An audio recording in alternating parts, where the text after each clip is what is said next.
प्रकृति ने जो कुछ नियम ऐसे बना दिए हैं जो व्यक्ति को करना ही पड़ेगा, चाहे वो किसी भी परिस्थिति में करे। संसार में व्यक्ति को कष्ट उठाना है तो उठाना ही पड़ेगा।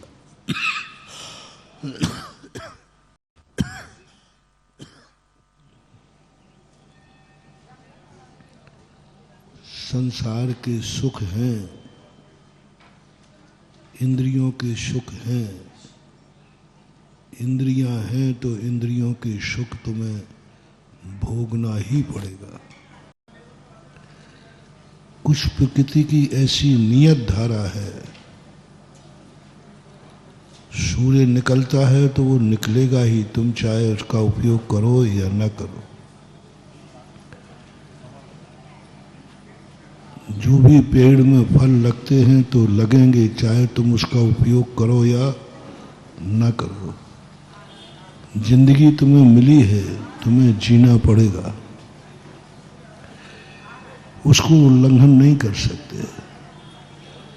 यदि तुम नहीं जीना चाहो तो कर्म तुम्हें, यदि मान लीजिए तुमने कहा कि हम अपनी जिंदगी नहीं जीना चाहते हैं, तो कर्म कहता है तुम्हें जीना पड़ेगा। तुम कहो कर्म क्या कर लेगा, हम सुसाइड कर लेंगे, तो कर्म कहता है सुसाइड कर लो, हम तुम्हें ऐसी योनि में भेजेंगे जहां तुम सुसाइड ही नहीं कर पाओगे, नरक गति भेज देंगे। यहां तुमने कहा कि मैं जिंदगी नहीं जीना चाहता हूं, मरना चाहता हूं, और प्रकृति कह रही तुम्हें जीना पड़ेगा। यदि तुमने कुछ गड़बड़ किया तो हम तुम्हें ऐसी योनि में भेजेंगे जहां तुम मरना भी चाहोगे तो नहीं मर पाओगे। उपाय नहीं, नारकी नहीं मर सकता। सुसाइड करने वाले जब दुर्गति जाते हैं तो उनकी निधत्त निकाचित आयु होती है, उसको वो टाल नहीं सकते। इसलिए एक सुख और दुख में अपन एक मोटिवेशन लेके चल रहे हैं। सुख और दुख ये जिंदगी में जरूर आएंगे।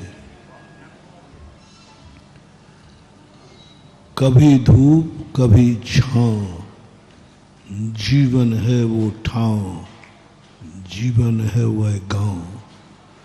सुख और दुख तो तुम्हें आएंगे, पक्का है, कोई नहीं रोक सकता।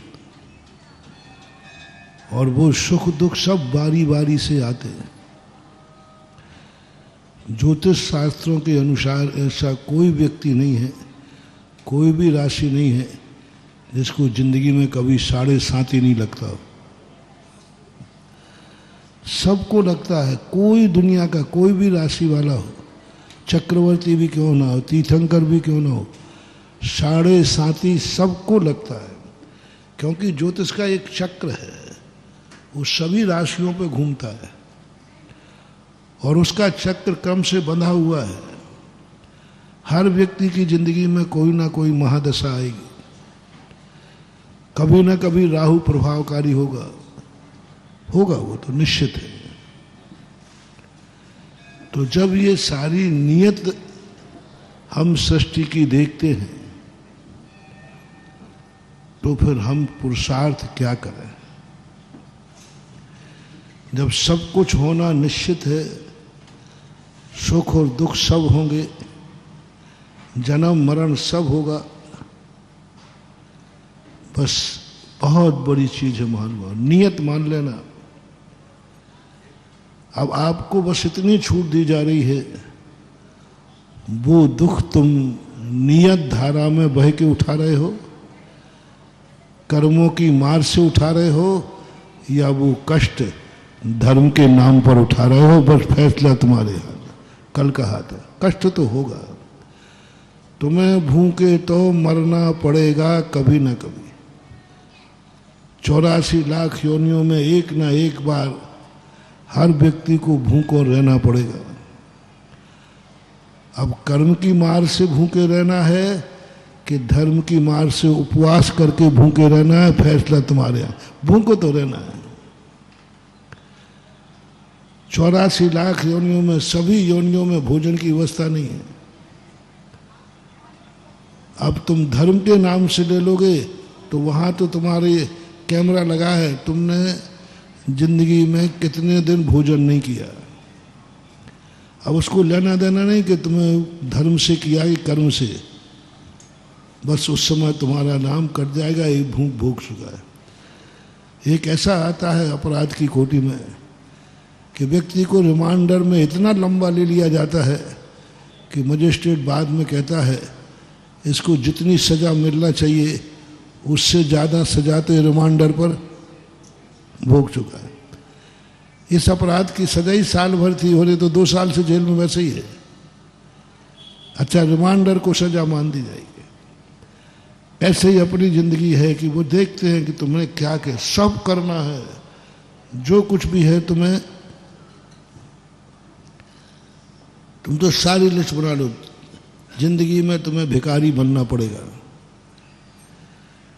जिंदगी में तुम्हें नौकर बनना पड़ेगा, जिंदगी में तुम्हें किसी ना किसी के बर्तन मांजना पड़ेंगे, जिंदगी में तुम्हें किसी के यहाँ रोटी बनाना पड़ेगी, जिंदगी में तुम्हें कहीं ना कहीं सड़क पे झाड़ू लगाना पड़ेगी। सबके लिए कह रहा हूँ क्रमवार। ये मत सोचो कि वो जाति अलग ही है, नहीं, उसी जाति में हम हैं। कल शाम को कहा था ना कि आज हम मच्छर को देख के कह रहे हैं कल हम मच्छर थे और कल हो भी सकते। एक भी दशा ऐसी नहीं। जैसे जानवरों में मैंने कहा उल्लू है, सूकर है, कुत्ते हैं, सब अपन थे और होने में भविष्य की कोई मनाही नहीं कर सकते। जब ऋषभदेव का पोता होने के बाद गधा बना 8 करोड़ बार, अकौआ बना, कौआ बना, क्या क्या निकृष्ट पर्याय पाई, कोई भरोसा नहीं महानुभाव। प्रकृति का जो बाकी है वो हिसाब तो वो लेगी। तुम्हें तो कहीं ना कहीं तो पानी भरना पड़ेगा, किसी के घर का रोटी बनाना पड़ेगी, किसी के घर में बर्तन धोना पड़ेगा, किसी के घर में कपड़े धोना पड़ेगा, धोबी बनना पड़ेगा, सब करना पड़ेगा, सब करना पड़ेगा। तुम कमाओगे, सरकार टैक्स लेगी, चोर ले जाएगा, देना पड़ेगा। षष्ठी जो है चोर भी तुम्हें बनना पड़ेगा, बनोगे तो, बन चुके हो। और चोर तुम्हारे घर में भी आएगा, वो तो चोरी करेगा। कोई प्रकृति की व्यवस्था है चोरी है। जो कुछ भी दुनिया में अशुभ है वो सब के सब हर व्यक्ति की जिंदगी में आएगा, उसे टाल नहीं सकते। अब प्रश्न आपका उठता है कि जब महाराज जी सब कुछ नियत है तो फिर पुरुषार्थ क्या है? फिर काहे कोई धर्म कर्म कर रहे हैं? दुख आना है तो आएगा नहीं। बस यही है धर्म का रहस्य जो कल अपन ने समझा था। जो जो कार्य तुमसे कराएगा, जैसे कल कहा था, परिवार को तुम्हारे से एक बार छुड़ाएगा, तुम छोड़ोगे, अकाल में छोड़ोगे। मकान जायदाद भी तुम्हारी छूटेगी, कोई ना कोई छुड़ाएगा। कभी कर्जा में जाएगा, कभी कब्जा कोई क्या कर लेगा, कब्जा कर लेगा, कोई कर्जा में जाएगा। वो तो होना है, सबका होना है, किसी एक को मत सोचना। किसी का कल हो चुका है, किसी का हो रहा है, किसी का कल होगा। मैंने पूरा डिसेक्शन किया जगत का। कल मैंने कहा था ना, धर्म और परमात्मा की बातें समझने से वैराग्य नहीं होगा।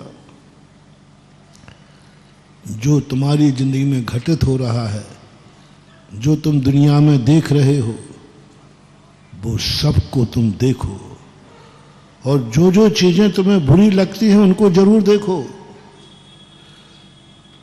उस पर्याय का दर्शन जरूर करो जिसको देखते तुम्हारी रूह कांप जाए, रूह कांप जाए कि ये पर्याय। उसी समय तुरंत कहना मैं इस पर्याय में पहले था और यदि चूक गया तो फिर होने में कोई देर नहीं है।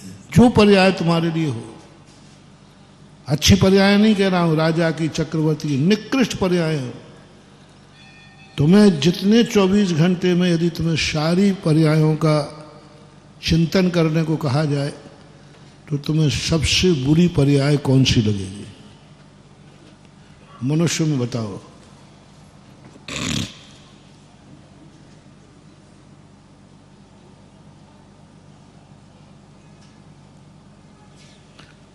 मनुष्य तुम बनना चाहोगे, कौन से मनुष्य नहीं बनोगे वो बनाओ। मनुष्य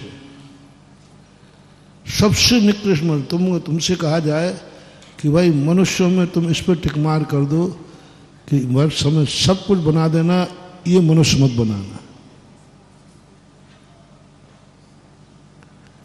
कोई नीच गोत्र का नाम ले लो, ऐसा नाम ले लो। भिखारी का नाम ले लो, कोई सबसे ज्यादा भिखारी मिले तुम्हें कहीं भी, उसका नाम लो। बस ये चीज नहीं मिलना चाहिए, तुरंत टिक मार करना, ये चीज तुम्हें पहले मिल चुकी है। तुम कह रहे हो नहीं मिलना चाहिए, वो पर्याय तुम्हें पहले मिल चुकी है और भविष्य का कोई निषेध नहीं है, भविष्य पर हो सकते। टिक मार करो, सब चीजों पे टिक मार करो। जो जो तुम्हें गलत लगे, मेरी ऐसी दशा हो जाए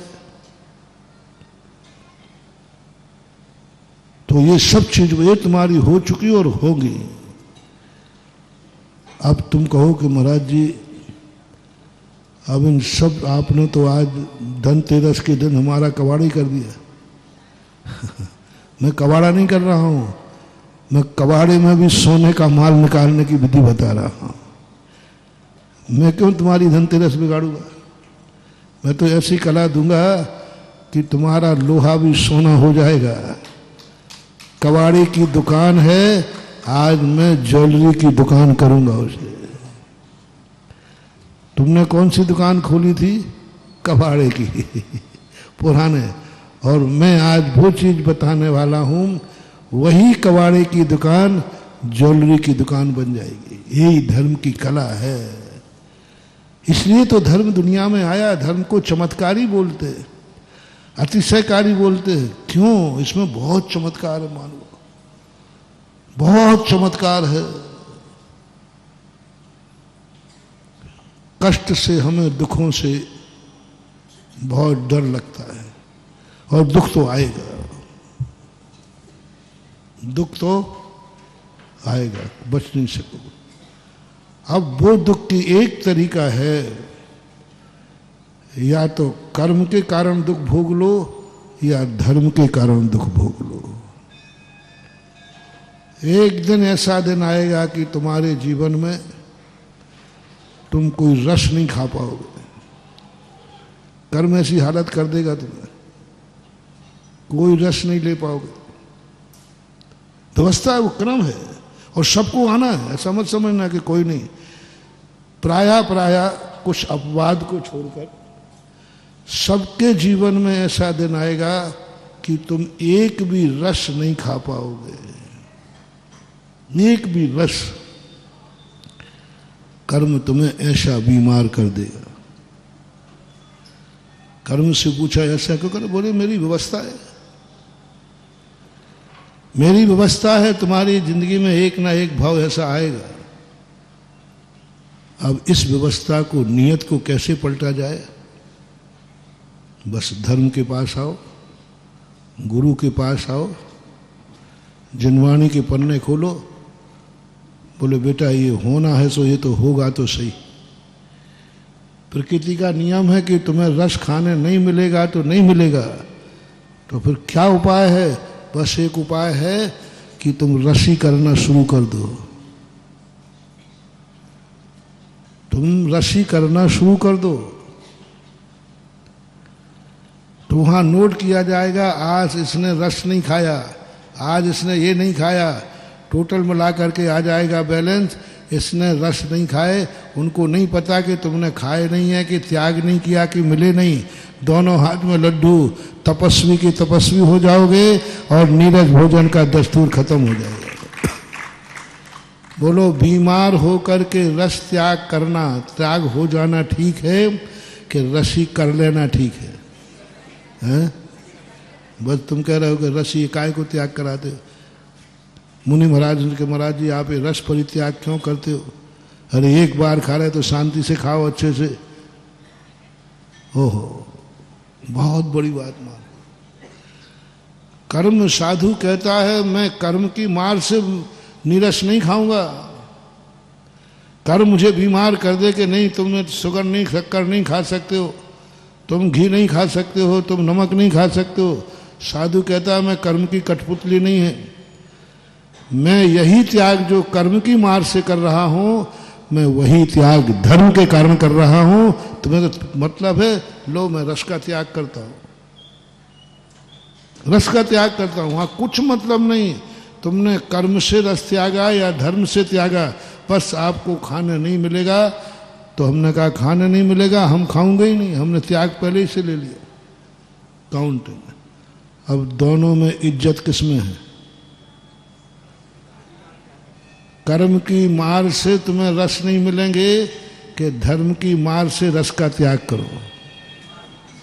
रस का त्याग कर इज्जत है। तपस्वी, अरे भाई रसी करता है, रविवार को नमक नहीं खाता, बड़ा त्यागी आदमी है, दोनों हाथ में लड्डू। उधर प्रकृति का नियम हो गया, इधर तुम्हारा इज्जत और बढ़ गई। धर्म इसका नाम है। जो दुख तुम्हारे, तुमने कहा एक ना एक दिन आएगा कि तुम्हें खाने नहीं मिलेगा, नहीं खा पाओगे।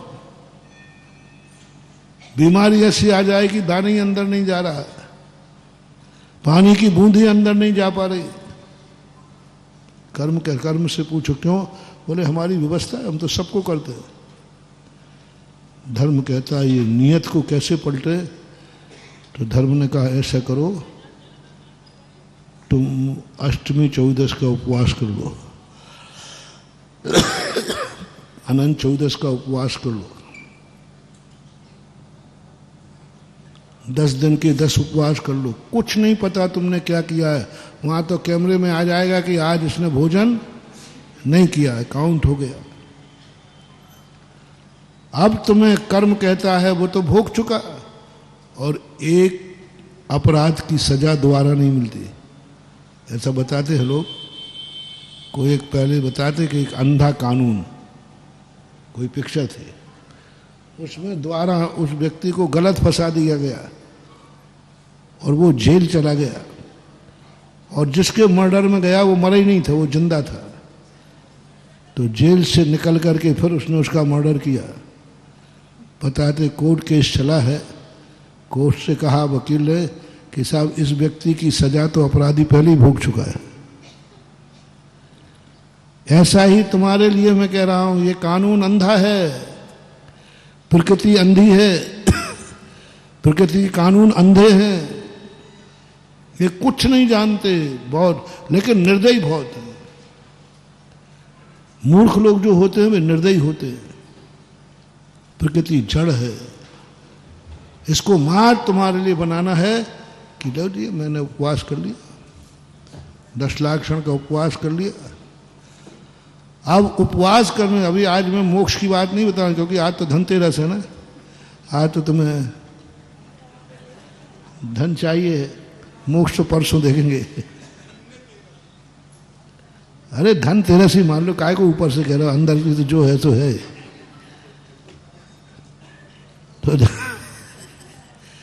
तो बस वहां पर तुम्हारा एक चमत्कार हो जाएगा, तुम्हें कभी भी ऐसी बीमारी नहीं आएगी, ऐसी गति नहीं होगी जहां तुम्हें खाने नहीं मिलेगा, तुम खा नहीं सकोगे क्योंकि तुमने उपवास कर लिया।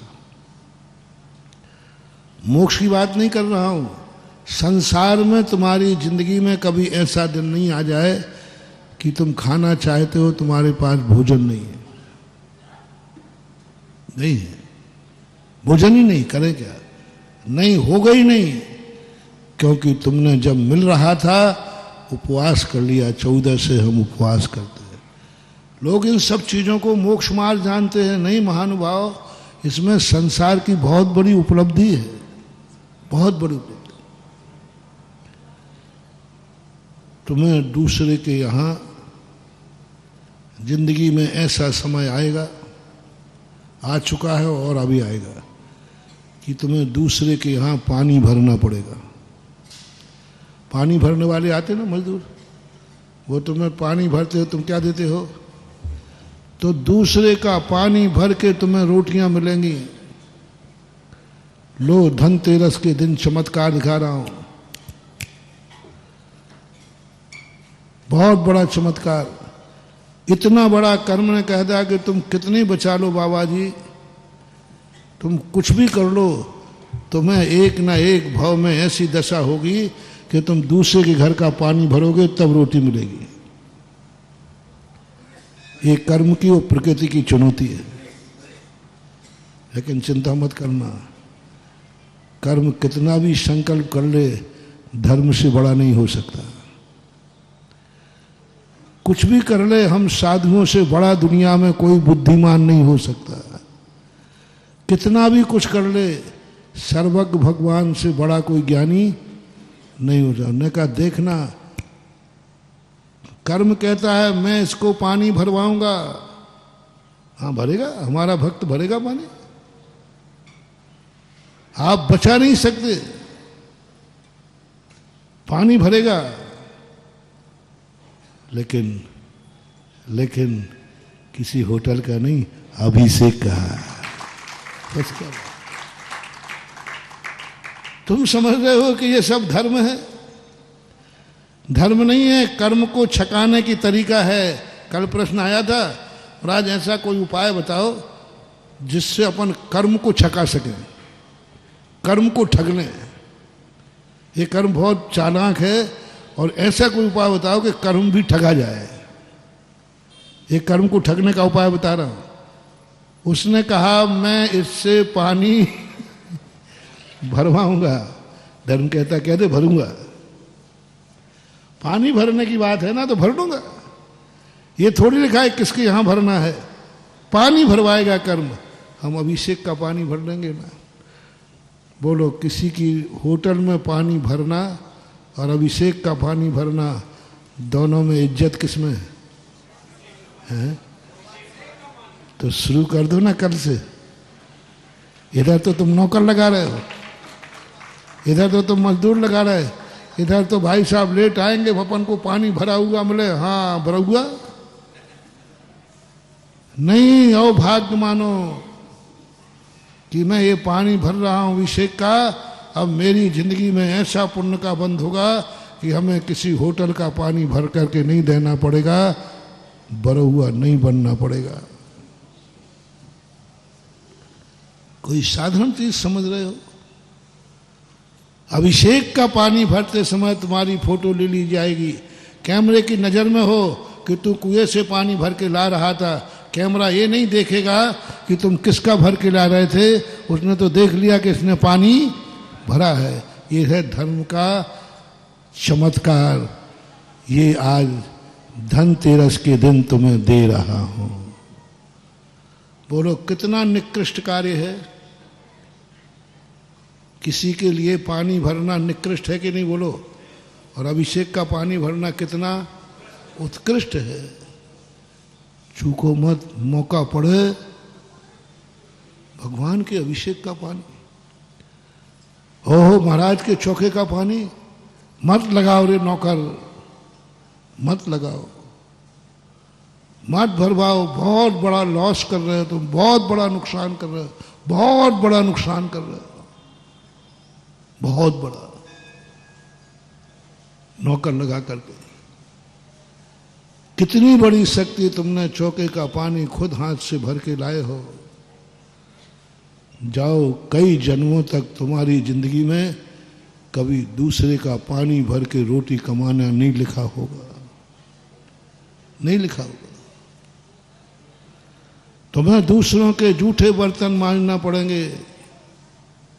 आएगा दिन ऐसा, प्रकृति कहती मैं तो मंजवाऊंगा, मैं तो मंजवाऊंगा, दूसरे के, स्वयं के नहीं, दूसरे के मंजवाऊंगा। महानुभाव, बहुत बड़ी कला है। मंदिर के पूजन के बर्तन मांज दो ना, पहले होता था गांव में, मैंने देखा पुरुष वर्ग पूजा करके चला जाता था, सारे बर्तन रखे रहते थे। दोपहर में महिलाएं अपने घर का कार्य करके आके मंदिर के बर्तन मांजती थी। ऐसा नहीं कि वो गरीब थी, कोई मंदिर में कोई मालन नहीं लगा सकती थी, नहीं, सेठानी अपने बर्तन, पूजा के बर्तन मांजने बैठती थी। जिस महिला ने अपने मंदिर की पूजा के बर्तन मांज दिए, जाओ, जन्म जन्म तक ऐसी किस्मत कभी नहीं आएगी कि किसी दूसरे के झूठे बर्तन मांजना पड़ेगा। आहार बनाने का भी यही है, साधारण मत समझो। नौकरानी से भोजन बन सकता है, कोई फर्क नहीं पड़ता। क्यों जैनी के लिए कहा गया कि तुम दान का भोजन स्वयं बनाओ? क्यों? मैंने देखा कि ये कोई मोक्ष के लिए है, नहीं, ये तो बात साइड का है। मूल कारण है, रानियों को कह दिया कि तुम कितने भी बड़ी रानी हो जाना, चक्रवर्ती की रानी पटरानी, उनको कह दिया कि देखो आज तुम रानी हो, ये संसार है, तुम्हारी जिंदगी ऐसी आ सकती है कि तुम्हें दूसरे के यहाँ रोटी बनाना पड़े, तो क्या करें? बस एक ही चमत्कार है, कभी भी साधु को आहार देने का भाव आवे तो अपने हाथ से बना के देना। परमार्थ नहीं बता रहा हूं, आज संसार बता रहा हूं, क्योंकि तुमने कभी रोटी भोजन के लिए अपने लिए नहीं बनाई थी। महाराज के लिए नौकर नहीं बनाएगा, नौकर पानी नहीं भरेगा, नौकर रोटी नहीं बनाएगा, मैं बनाऊंगी। बहुत बड़ी धनतेरस हो जाएगी महानुभाव। इससे बड़ी क्या चीज चाहिए कि तुम्हारी जिंदगी में कभी किस्मत ऐसी नहीं होगी कि तुम दूसरे के बर्तन मांजोगे। महाराज को तुमने आहार दिया है, देने का संसार, कभी तुम्हें कैटर्स नहीं बनना पड़ेगा, सारी दुनिया तुम्हें परोसने के लिए खड़ी रहेगी, क्योंकि तुमने कभी महाराज को आहार दिया था, स्वयं बना करके और दिया था। उस समय तुम्हारी किस्मत में ऐसी धारी बन जाएगी, नहीं, इसको कभी कैटर्स नहीं बनना पड़ेगा। मंदिर के धोती दुपट्टा, त्यागी वृत्ति के वस्त्र, माँ बाप के वस्त्र जो पूजनीय हैं, उनके वस्त्र नौकरों से नहीं धुलवाना, स्वयं धोना। उस समय तुम्हें ऐसा कर्मंद हो जाएगा, भवांतरों में भी कम से कम तुम्हें धोबी बनना, क्योंकि तुम्हारी फोटो उतर चुकी कपड़ा धोते समय। अब कपड़ा क्या धो रहे हो ये कैमरे में नहीं आता है, ये कपड़े किसके धो रहे हो ये कैमरे में नहीं आता, बस कपड़े धो रहा था, हो गया आपका दस्तूर पूरा, नियत बदल गई, उधर कर्म का काम हो गया, इधर अपना धर्म का भंडार भर गया, धर्म का भंडार भर। ऐसे ही दान का देख लीजिए, दान कोई मंदिरों के लिए नहीं लिया जाता।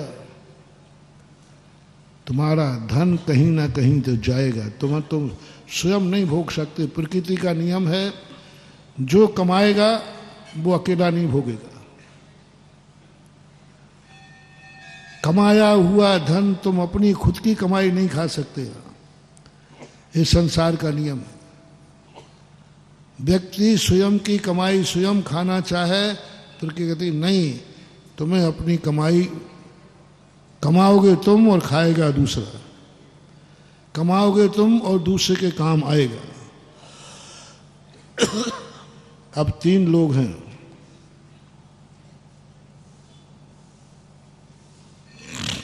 तुम्हारे कमाए धन को तुम जितना चाहे 1 रुपया कमाओ चाहे 100 रुपये कमाओ, उसमें पूरा तुम नहीं भोग सकते। पूरा भोगोगे तो 3 कष्ट तुम्हें होंगे। पहला कष्ट होगा कि तुमने जो पैसे को कमाया और तुमने अपने लिए उपयोग में किया, तो तुम्हें ऐसी कोई बीमारी आएगी, वो पैसा नियम से तुम्हारा बीमारी में चला जाएगा। तुम नहीं भोग सकते। बस तुमने 100 रुपया कमाया, 1,00,000 रुपया कमाया, कर्म कहता है यहाँ टैक्स लाओ, बोले मैं नहीं दूंगा, मेरी कमाई है, तो प्रकृति कहती कर्म से इसका पैसा निकलवाओ। वो क्या करेगा? बीमार कर देगा। अब बीमार करोगे, कमाई तुमने थी, खाने पीने के लिए कमाया था, और पैसा बीमारी में जाता है कि नहीं? कमाई तुम्हारी बाहर भेज दी, डॉक्टर भोग रहा है, जहां भी गया वो भोग रहा है, तुम्हें करना पड़ेगा। व्यवस्था है प्रकृति की, कमाई तुम अकेले नहीं खा सकते, वो कमाई तुम्हें किसी ना किसी को खिलाना पड़ेगी। कर्म के पास बहुत तरीके हैं महानुभाव, तुम्हारी संपत्ति को तुमसे अलग करने के। कर्म के पास बहुत तरीके हैं तुम्हें बर्बाद करने के, बहुत तरीके हैं। ना जाने कितने तरीकों से वो तुम्हें बर्बाद कर देगी, क्योंकि तुम अपनी कमाई तुम किसी को शेयर नहीं करना चाहते। ओरिजिनल कमाई कह रहा हूं, 2 नंबर की नहीं, ओरिजिनल पसीने की कमाई है तुम्हारी, और तुम उस कमाई को शेयर नहीं करना चाहते हो, करना पड़ेगा। कर्म कहता बहुत तरीके, इतने तरीके बीमार कर देगा। तुम जिस धंधा करोगे उसी में जिस धंधा करोगे उसी में जो माल तुम रखोगे उस साल उसी के भाव गिरेंगे, उसी के भाव गिरेंगे मंडी में। जितनी तुमने कमाई की थी सब हो गए। प्रकृति के नियम है, बिल्कुल नाराज होने की जरूरत नहीं। प्रकृति ने अपनी व्यवस्था, एजेंडा बिल्कुल जारी करके रखा है। जो कुछ भी हमारी जिंदगी, जो भी दुनिया में है, हमें हर व्यक्ति को करना है।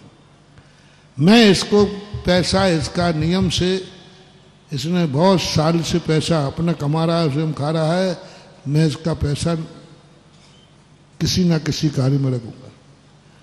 वो तुम ऐसे नहीं करोगे, तुम्हारे लिए तुम्हारे बेटे को जुआड़ी बना देगा, व्यसनी बना देगा।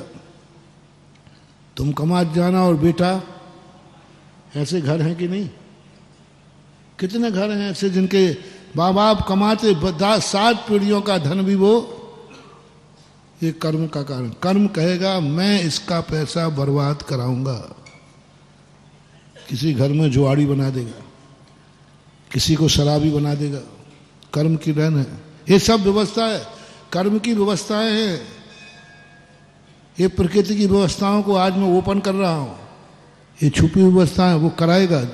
जो कुछ भी करा रहा है, तुम्हारे घर में जुआड़ी पैदा कर दिया, तुम्हारी बुद्धि जुआ की कर दी, तुम्हें शराबी कर दिया, तुम्हारी, ये सब इस कर्म का खेल है, ये प्रकृति का नियम है।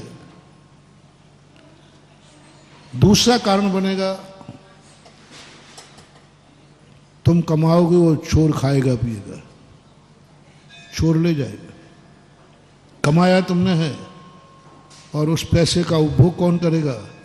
चोर करेगा।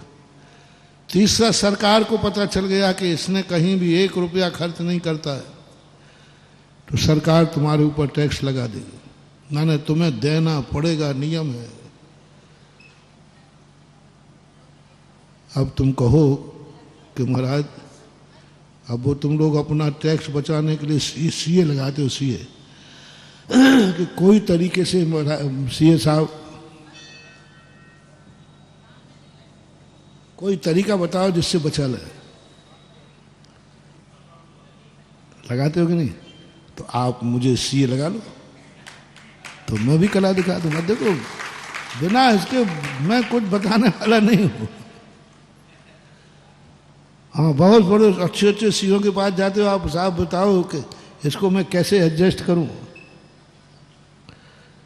तो मैंने भी अपनी पढ़ाई की है, तो देखो पढ़ाई की कीमत है। तो मैंने भी तुम्हारे लिए एडजस्ट करा दूंगा।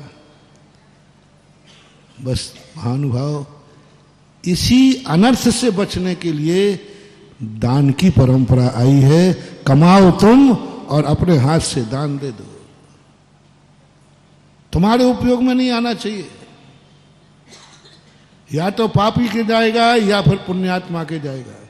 ज्ञानी कहता है ना, मेरा नियम है कि मैं कमाऊंगा और मैं नियम से बिना दिए भोगूंगा नहीं।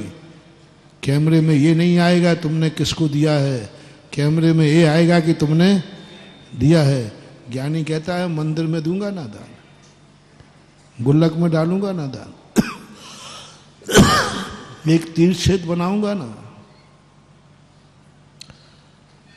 और जैसे ये हो गया, वहां लिखा गया इसने नियम लिया है कि मैं कमाऊंगा लेकिन पूरा भोगूंगा नहीं।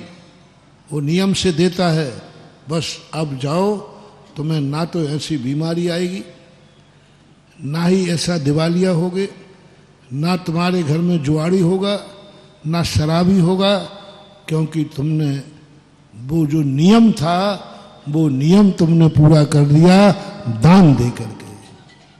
दान देने से मात्र परमार्थ की सिद्धि नहीं है। दान देने से तुम्हारे कितने अनर्थ बच गए, वहां जाएगा पाप में। धर्म का धर्म, नियम का नियम, प्रकृति भी खुश है और हमारी आत्मा भी खुश है और भगवान भी खुश है और धर्म ही धर्म है। दान की परंपरा, दानात भोगा, दान से भोग मिलता है, पर उसमें कोई अंतराय नहीं पड़ता। इसलिए ये दान की व्यवस्थाएं बनाई गई। दूसरी बात, आपके जीवन में पंचेंद्रियों के विषय तो आपको भोगना पड़ेंगे। तुम्हारे परिवार में कोई ना कोई व्यक्ति ऐसा निकलेगा जो समय से तुम्हारे काम नहीं करेगा, तुम्हारा दुकान समय से नहीं खोलेगा। बस तुम थोड़ा अपने परिवार में ऐसा कर दो, 10 लाख क्षण पर्व में हमारे यहाँ दुकान नहीं खुलेगी। अष्टमी 14 के दिन हम व्यापार कम करेंगे। आपका नियम होगा, आपकी दुकान कभी बंद नहीं होगी। अन्यथा कोई दुर्घटना घटेगी, दुकान बंद हो जाएगी, दुकान पर बैठने वाला कोई नहीं बचेगा, दुकान खुलेगी ही नहीं, बंद हो जाएगी। किसी कई कारणों से हो सकती है, घाटा लग गया, दुकान बंद हो जाएगी। बैठने वाला नहीं बचा, दुकान बंद हो जाएगी। दुकान बंद होने के कई कारण हो सकते हैं कि नहीं है? हो सकते हैं। मुझे वकील लगा लो, मैं बचा लूंगा तुम्हें। हाँ, अरे मैं बहुत महंगा वकील हूं, ध्यान रखना। एक वकील साहब थे, सीए थे, वो 1 मिनट का 1000 रुपया लेते थे। उनसे कोई भी बात कह रहे, 1 मिनट का 1000 रुपया। और जैसे वो अंदर बात शुरू होते ही बटन चपट देता था। वो मेरे पास दर्शन करने आए। मैंने कहा भाई आपने कमरे में प्रवेश किया है। मैंने कहा मैंने बटन चटका दिया, मिनट देखना। अरे मैं कोई फोकट का हूं क्या?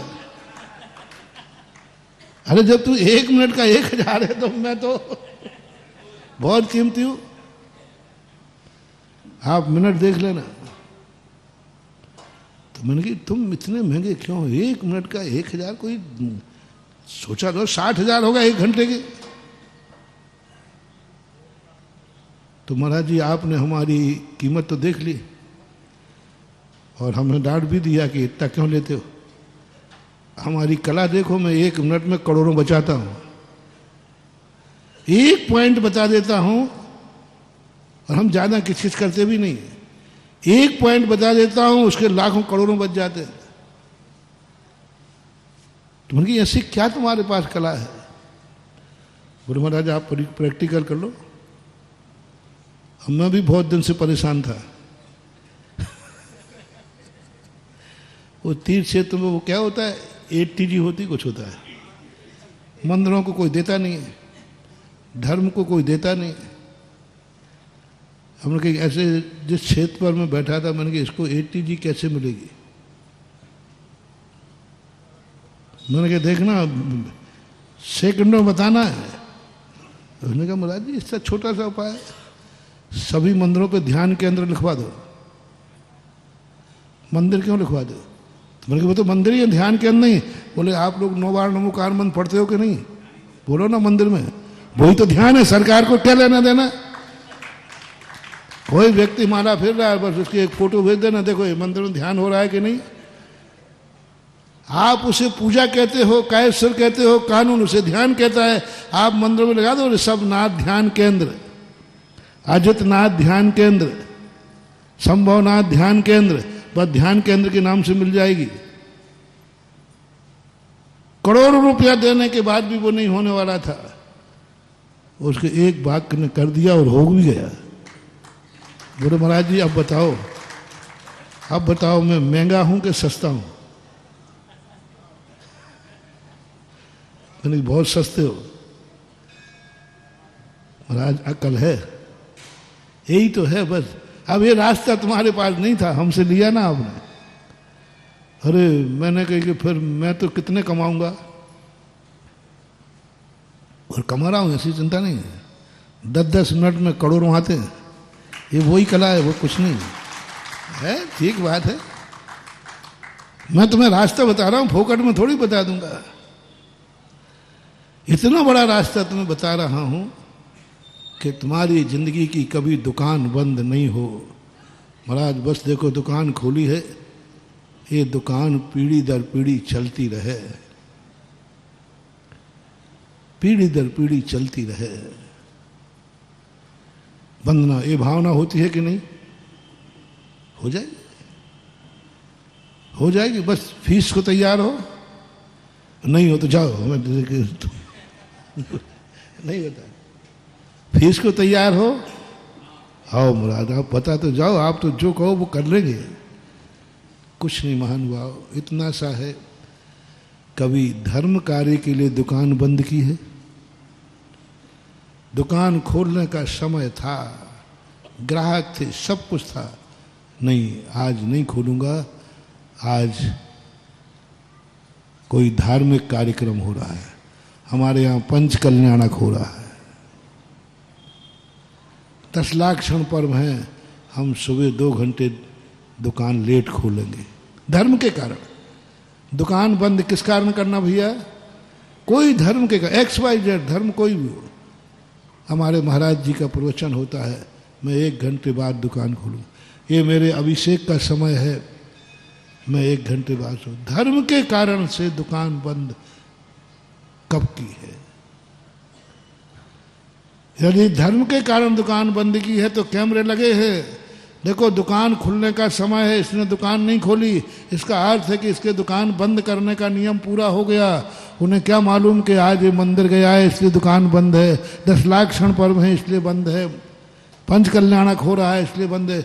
कोई नहीं आएगा पंच कल्याणक में, कैमरे में तुम्हारी दुकान बंद दिखना चाहिए, बस तुम्हारा काम हो गया। अब तुम्हारी कभी दिवालिया हो के दुकान बंद नहीं होगी, क्योंकि तुमने मंदिर के लिए।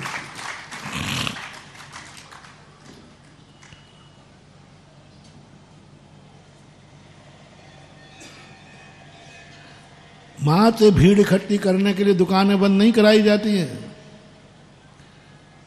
कमेटी घोषणा करती है भैया प्रतिष्ठान बंद रखना, तो सब लोग हाँ भैया इसलिए कर रहे हैं कि जिससे भीड़ इकट्ठी हो जाए। सबका सोच यही है ना, अरे सबको बुलाने के लिए नहीं। महानुभाव ये नहीं है, मैंने खोजा है।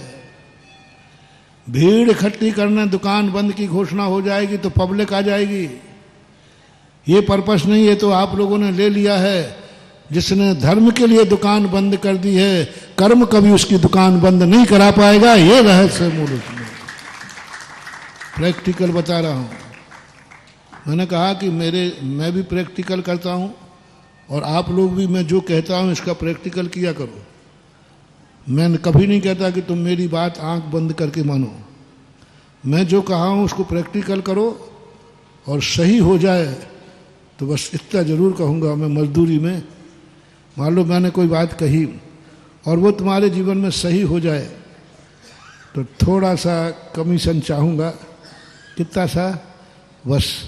बस थैंक्स कह देना, नमोस्तु महाराज आप, बस इतने ज़्यादा कुछ नहीं चाहिए मुझे।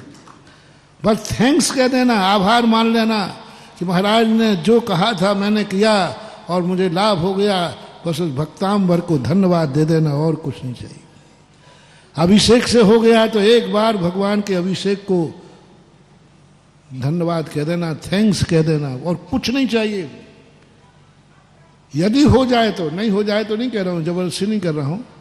यदि किसी धर्म कार्य से, मेरे प्रवचन से, भगवान के अभिषेक से, नमोकार मंत्र से, कैसी भी चीज से कुछ लाभ हो जाए तो और कुछ नहीं चाहिए, बस उसको क्या कह देना है?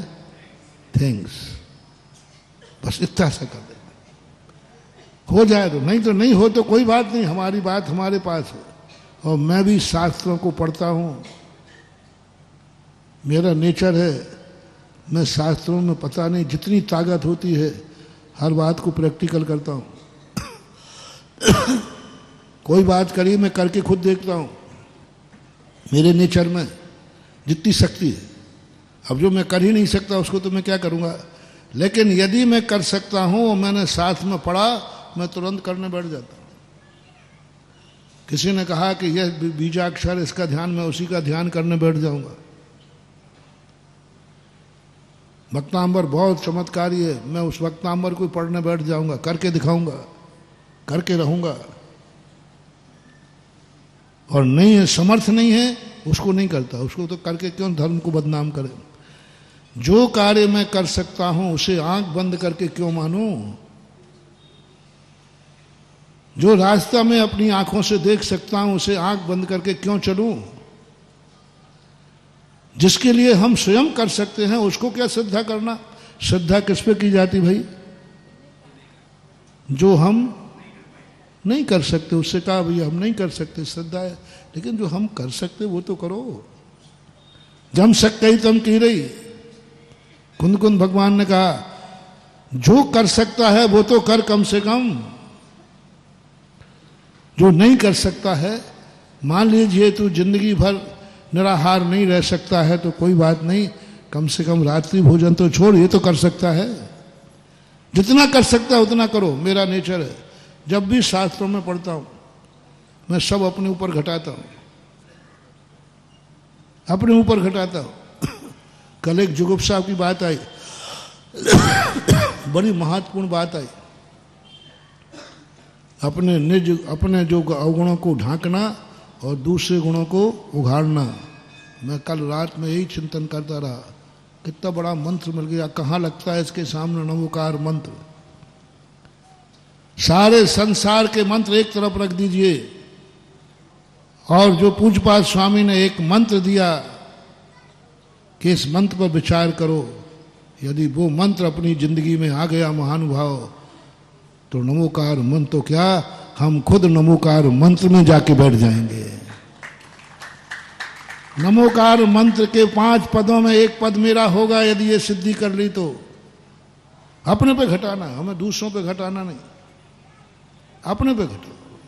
स्वाध्याय करते समय हर चीज में ये सोचना, ये मेरे लिए कह रहा हूं। मैं प्रवचनों में भी हमेशा कहता हूं, मैं आपको प्रवचन सुनाता ही नहीं। इसलिए तुमने देखा मैं कभी भीड़ का इंतजार नहीं करता। पहले नहीं देखा, देखना पंडाल में लोग आए हैं कि नहीं। तुम देखना जब मैं प्रवचन शुरू करता हूं तो पंडाल में देखना कितने लोग रहते हैं। वीडियो बना लेना। हाँ कई लोग तो बना ही लेते हैं। हाँ कई लोग तो अरे जिस समय पंडाल में कोई नहीं उसके वीडियो बना के डालेंगे।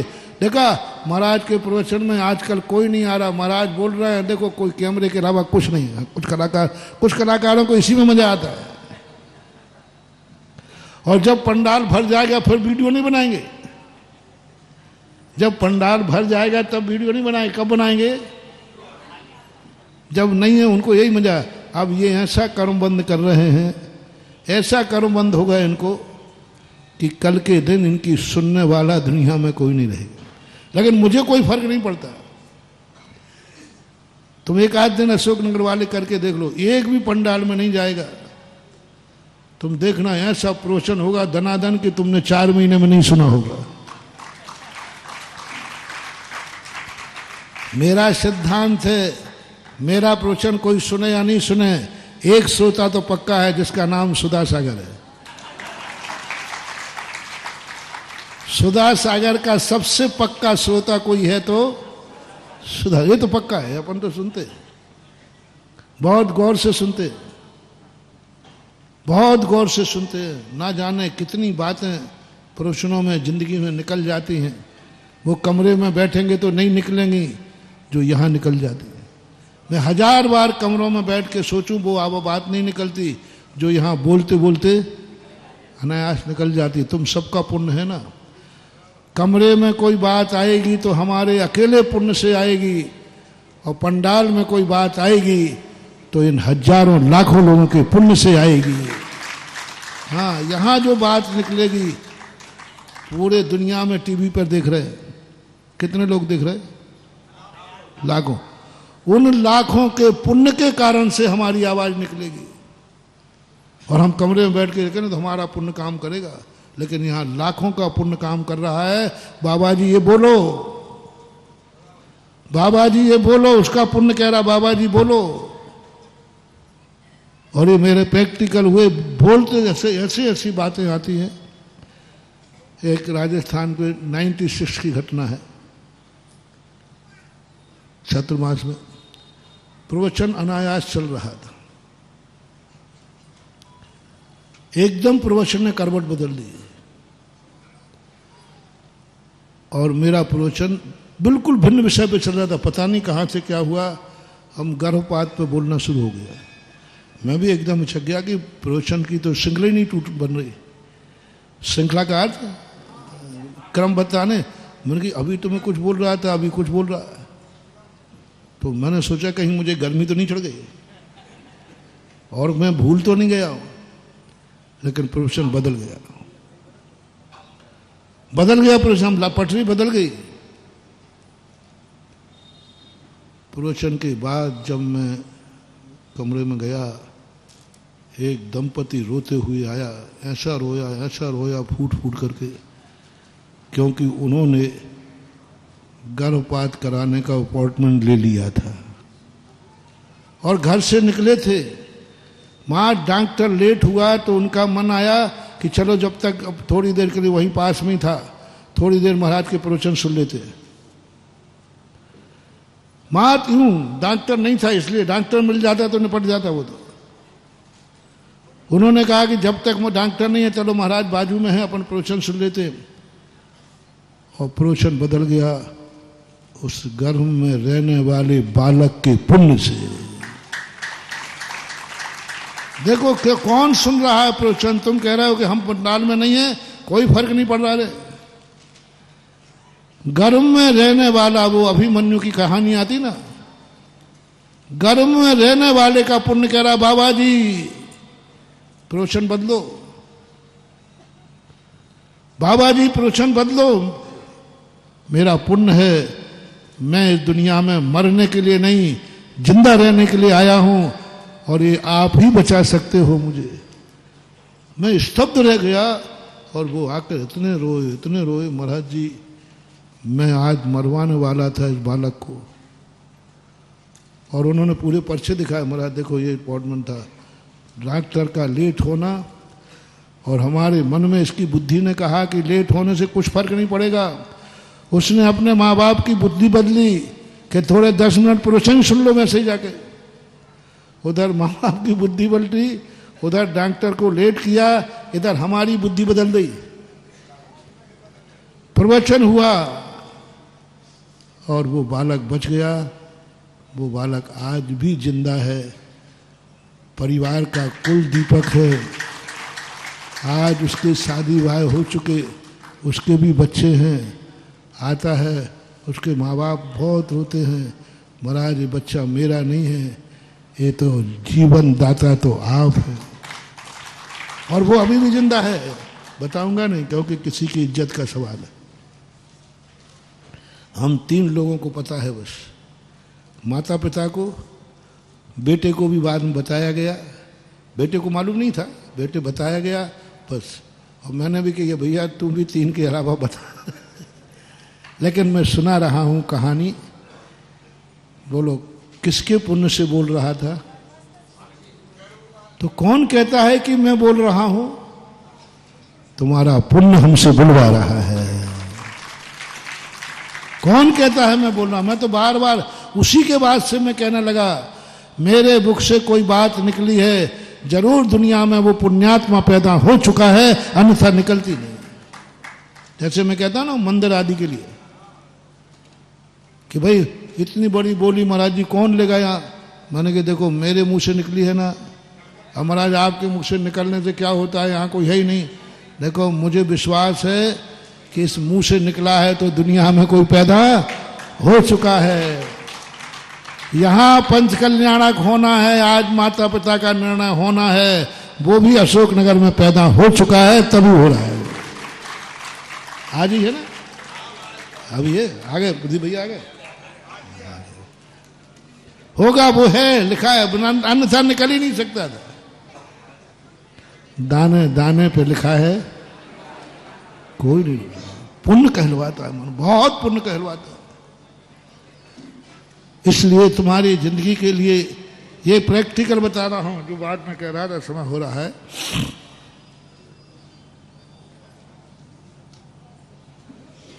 दुकान बंद करने की घोषणा हुई, पंचकर्मा की था, 5 दिन कोई प्रतिष्ठान नहीं खोलेगा। लेकिन समाज में कुछ ऐसे मन चले होते हैं, मैं खोलूंगा, कर लो क्या करना। अशोकनगर में भी होंगे 2-4 ऐसी बात नहीं, ज़्यादा नहीं होंगे। इधर कमेटी ने घोषणा की और वो क्या करते हैं, हम तो खोलेंगे, करो क्या करना। कुछ नहीं कर सकते, तो धर्म का मामला कोई सरकार थोड़ी का डंडा लेके पहुंच जाएगा, चला कर करो। उसने कहा कि नहीं मैं तो खोलूंगा, और सारे लोगों की बंद रहेगी तो 5 दिन में सबसे ज्यादा कमाई मेरी होगी। बात तो सही है, सब बंद रखेंगे तो एक ही जगह ग्राहक जाएंगे। उसने दुकान खोली, 5 दिन 6 दिन 7 दिन दुकान खोली उसने, और पूरा मार्केट बंद रहा। 6 महीने ही पूरे नहीं हो पाए, दुकान सदा सदा के लिए बंद हो गई। उसके ऊपर बैठने वाला नहीं बचा कोई, बैठने वाला ही नहीं बचा कोई, सदा सदा के लिए बंद हो गई। क्योंकि तुमने उस पंच कल्याण के लिए जिसने सारे नगर का फैसला है, महानुभाव कभी कभी धर्म के लिए भी दुकान बंद किया करो। धर्म के लिए, धर्म के लिए। आज दुकान बंद रहेगी, महावीर जयंती है, आज दुकान बंद रहेगी। हमारे यहाँ कोई भी XYZ गाड़ी तो बहुत आते रहते हैं, पंच कल्याणक हो रहा हमारे यहाँ, आज दुकान बंद रहेगी। 10 लाख क्षण पर आ रहे हैं इस शिविर में, जो दुकान बंद करके आ रहे हैं, 10 दिन का घाटा नहीं है। अब ये 10 दिन उन्होंने पर्व के कारण, शिविर के कारण दुकान बंद की है। अब इनकी जिंदगी में क्या पीढ़ी दर पीढ़ी इनकी दुकान बंद नहीं होगी, क्योंकि धर्म के कारण बंद की है, पर्व के दिन बंद की है। मत समझो कि ये परमार्थ के लिए सब किया जाता है, मत समझो कि भीड़ इकट्ठे करने के लिए किया जा रहा है। इन सब के पीछे बहुत बड़ा मनोविज्ञान है महानुभाव। कर्म से दंडित नहीं होगा, मैं धर्म से दंड स्वीकार करता हूं। अर्थ कितना है, सजा दी जाती है और प्रायश्चित लिया जाता है। सजा भोगने वाला अपराधी है और प्रायश्चित भोगने वाला तपस्वी है। प्रायश्चित किस में आता है, तप में। प्रायश्चित लेता है तो तप है, और सजा मिलती है तो अपराधी है। धर्म यही चमत्कार दिखा रहा है, बेटा अपराध किया है तो सजा तो भोगना पड़ेगी, उसको कोई टाल नहीं सकता, कोई नहीं टाल सकता। अपराध किया है तो सजा, बस सजा मिलने की अपेक्षा तू स्वयं जाकर के सजा ले ले तो तपस्वी कहलाएगा और फोटो भी आ जाएगी, इसने अपने अपराध की सजा भोग। कानून है, दोबारा सजा नहीं मिलने वाली, क्योंकि आपने खुद सजा ले ली, आपने खुद प्रायश्चित ले लिया। यह है धर्म का चमत्कार, यह है दुकान बंद करने का चमत्कार। कभी कुछ, इसलिए मैं आप लोगों से कई बातें कहता हूं, आप एक मंदिर का कपड़ा जरूर रखा करो, धोती दुपट्टा। कभी जिंदगी में कम से कम एक धोती दुपट्टा मंदिर के नाम का, धर्म के नाम पर आप खरीदी करते हो। साल भर में एक खरीदी कपड़ों की, धर्म की भी किया करो। बच्चों को खूब खरीदो, एक धर्म की चीज भी बच्चे को खरीद के दो। आप बच्चों की खरीदी करते हो ना, तो तुम्हारा नियम बन जाना चाहिए कि मैं बच्चे को साल भर में जितनी खरीदी करता हूं, एक खरीदी वो करूंगा जिसका संबंध धर्म से होगा। तुम कपड़े खरीदते हो, मुझे कोई ऐतराज नहीं है, बस साल भर में एक कपड़ा धर्म के लिए खरीदना जो मात मंदिर के काम आवे, बस ज्यादा कुछ नहीं करना। जाओ, तुम्हारी जिंदगी में कभी बेदिन नहीं आएंगे कि तुम्हारे तन पे कपड़े नहीं होगा। मुनि महाराज नहीं, गरीबी से, क्योंकि तुमने एक मंदिर का नियम लिया था कि मैं एक कपड़ा मंदिर। आज धनतेरस है, खूब खरीदी चल रही है, हैं? हालांकि मद्दा चल रहा थोड़ा। अरे भाई देखो, यदि मैं तुम्हारी सारी बातें पता नहीं करूं तो प्रवचन में क्या बोलूं बताओ। तो मैं थोड़ा बहुत बाजार भाव पता कर लेता हूं, कुछ खरीदने के लिए नहीं, तुम्हारे लिए सुबह लेकिन कोई बात नहीं, एक धर्म की चीज खरीदना है, धनतेरस है। हालांकि धनतेरस शब्द कहीं मिला नहीं है, धनतेरस शब्द भी कहीं मिला नहीं है। मात इतना है कि आज भगवान महावीर स्वामी तीर्थंकर प्रकृति की उदीर्णा रुक गई तो समोषण छोड़ करके और सीधा योग निरोध करने चले गए थे। अब वो दो तरीके से है, एक तो भगवान धन्य होने के लिए गए, जब संपदा छूटती है तो मुमुक्षु धन्य होता है, धन्य हो जाता है, और अज्ञानी को धन आता है तब वो धन्य होता है। तो आज धनतेरस के धन्य है भगवान, आज समस्त बंधनों से मुक्त होकर के और पावापुर पे जाकर के ध्यान में आरूढ़ हो गए आकाश में। इधर समोषण में जब भगवान चले गए तो कुबेर ने यहाँ धनों की वृष्टि की, धन लुटा दिया वो समोषण सब। तो सब लोगों को लुटाया, तो समोषण से जितने लौट के आए कोई ना कोई धन लेकर आए, इसलिए बोल दिया धनतेरस। क्योंकि भगवान के समोषण के जाने के बाद कुबेर उस धन को लुटाता है जो धन लुटाने लायक होता है, सबको कुछ ना कुछ मिलता है। तो वहां से तो धनतेरस हो गई, और भगवान की अपेक्षा देखा जाए तो धनतेरस है। मुमुक्षु को जैनी की धनतेरस है और बनिया की धनतेरस है, दोनों ठीक है। क्योंकि धन आया था उस दिन, लेकिन क्या आया था धन में? सोना, चांदी, रत्न, लोहा नहीं आया था। सोना चांदी के रत्न लेकर आए थे लोग, समोषण में लुटाए गए थे वो।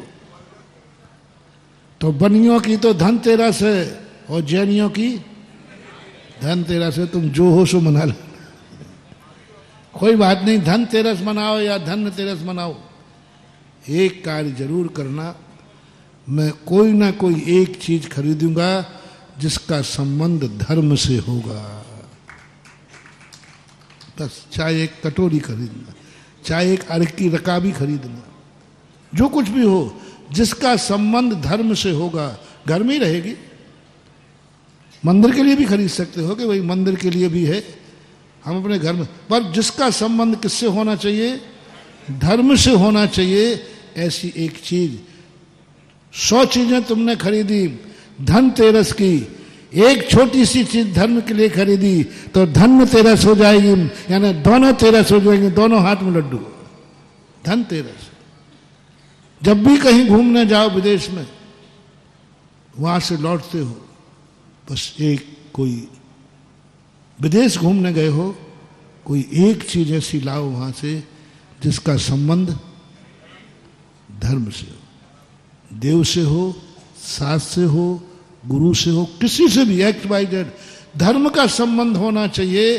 जो आप विदेश गए हो, आप शादी विवाह करते हो, खूब शॉपिंग करो, सब करो, एक चीज दोनों के लिए, दोनों परिवारों के लिए है, कोई एक चीज उसके उपलक्ष्य में करना है जिसका संबंध धर्म से। बस एक कार्य, एक कोई भी कार्य करो। और पहले ऐसा होता था, जहां बारात जाती थी, आती थी, सबसे पहले जो पैसा आता था मंदिर के लिए बोला जाता था। कुछ मंदिर को बोलने की परंपरा पूरी मुझे मालूम नहीं, कुछ बोलते थे, क्या है ये? नहीं, मैं यहां मात्र रिश्तेदारी बनाने नहीं आया हूं, इस नगर के जो जैन देव हैं उस मंदिर से मैं संबंध जोड़ने आया हूं। बनिया रिश्तेदारी जोड़ता है, जैनी रिश्तेदारी के साथ भगवान से भी, वहां के भगवान से रिश्ता जोड़ लेता है। भगवान, आज से ये मेरे ब्याई जी हुए, रिश्तेदार हुए, समधी हुए, और आज से तुम भी मेरे देवता हुए। इस नगर में अब मेरा सदा आना जाना रहेगा, आप मेरे देवता हैं। उनसे जुड़ने का नाम ये है सम्यक दृष्टि। मंदिर को कोई दान नहीं दिया जा रहा है, इस नगर के किसी परिवार से मेरा संबंध जुड़ रहा है, तो इस नगर के जैन देव देवता से भी मेरा संबंध आज से जुड़ेगा। भगवान, आप भी मेरे हैं, जब भी आऊंगा यहां तेरे चरणों में धोख दूंगा, और उसका मैं ये दस्तूर कर रहा हूं। दोनों परिवार आकर वहां के देवता से संबंध जोड़ो, वहां का जो भगवान है उससे संबंध जोड़ो। तुम जोड़ो ना खूब संबंध, कोई रिश्तेदारी मना थोड़ी कर रहा हूं, लेकिन वहां के मंदिर से भी संबंध जोड़ लेना, अन्यथा ये संबंध तुम्हारे लिए दुखदाई बनेंगे, ये संबंध तुम्हें दुर्गति के कारण बनेंगे। और यदि तुमने वहां के थोड़ा सा भी संबंध जोड़ दिया, नहीं, आज से मेरा इस भगवान आपसे भी संबंध रहेगा, आप भी मेरे देवता रहेंगे आज से, क्योंकि मेरा इतना जोड़ लीजिए, देखो दोनों काम हो जाएंगे। ऐसी और भी सारी व्यवस्थाएं हैं। तो आज भगवान महावीर स्वामी धनतेरस मनाने के लिए, धनतेरस के लिए योग निरोध कर रहे हैं। आज भगवान के माता पिता जीवन में अपने बच्चों के माता पिता बन गए, अब भगवान के माता पिता बनने की बारी है। कम से कम भाव तो कर ही लेना, बन पाओ या ना बन पाओ, भावना तो करना। अपने बेटों से कहना, बेटा तुम्हारे बाप तो हम बन गए, एक बार मेरी गोदी में जैन देव मेरी गोदी में आ जाएं तो मेरा मात्र तो सफल हो जाए। ऐसा परिणाम यदि तुम्हारा आ गया तो महानुभाव, मैंने आज वो कला बताई है, संसार में रह करके भी तुम संसार को तज सकते हो, कर्मों को भी धोखा दे सकते हो। धर्म वही चीज है जो कर्मों को धोखा देता है। कर्म कहता है मैं इससे कराऊंगा, धर्म कहता करा लेना। मैं इससे पानी भरवाऊंगा, प्रवचन के प्रारंभ याद रखो, तो धर्म कहता है करा लेना। देख ले तेरे भक्त से मैं पानी भरवाऊंगा, बोले भरवा लेना। धीरे से गुरु कहते हैं बेटा जा, ये कर्म मानेगा तो नहीं, तो एक तमेड़ी अभिषेक का पानी भर के लिया, इसका काम पूरा और अपना काम पूरा। ये कला मैंने आज धनतेरस के दिन आपको दी। समय आपका हो रहा है और बहुत फार्म आ गए हैं, 21 फार्म आए हैं और अशोकनगर में जिन्होंने दिए हैं सभी के फार्म अच्छे हैं, क्योंकि अशोकनगर को सबको मैं जानता हूँ, किसी का इंटरव्यू लेने की ज़रूरत। एक आध बेटा का नाम भी आया, कोई बात नहीं, उसके बाप को मैं जानता हूँ कि ये गलत हो ही नहीं सकता। हाँ, एक आध गुटका मुटका खाने वाला जरूर हो सकता है, बाकी और कोई ऐसे व्यसन, कोई गलत कार्य करने वाले इनमें नहीं है। सभी इस कार्यक्रम के पुण्यार्जक थे श्री कंवरलाल जी महावीर प्रसाद जी, पाटनी, मदनगंज, किशनगढ़, राजस्थान।